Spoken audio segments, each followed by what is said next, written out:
As all the electronic devices let out their eerie wails, the sheriff suddenly collapsed to the ground, as if his soul had left his body. The man then stepped forward slowly, a sinister smile spreading across his face. In the next instant, every pedestrian on the entire street blacked out at the same time. And the reason for all this dates back 2 months. Back then, Jesse had been so hungry after 3 days without food that he robbed a supermarket. But no sooner had he stuffed his stomach full than the cops showed up and caught him red-handed. What left the police stunned, though, was that Jesse was a convicted felon with a violent record. Realizing the gravity of the situation, the police wasted no time bringing him back to the station for questioning. Little did they know, this was all exactly what Jesse had planned. Subsequently, officers headed to Alway's house to investigate. What they didn't expect was to find the place cluttered with all manner of electronic parts. On the workbench lay bizarre blueprints no one could make heads or tails of, seemingly circuit board designs for some kind of device. Even stranger, when the officers busted open the steel door to the basement, they discovered it hid the most powerful supercomputer of the modern age inside. All the signs pointed to Jesse hatching a massive conspiracy. The monitor in front of them was also completely covered with a towel, and a faint, choppy,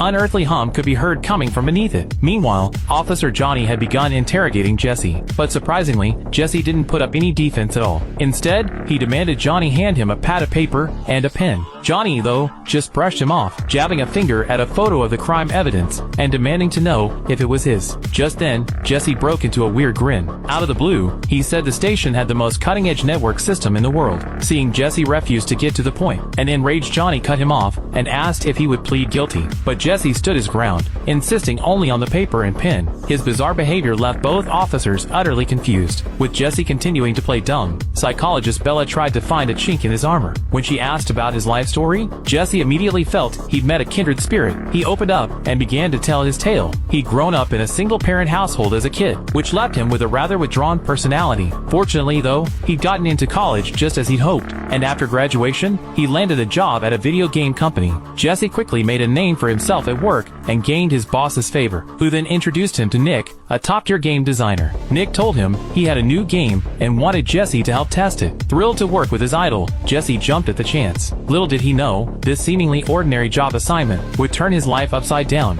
and even plant the seeds for the destruction of humanity.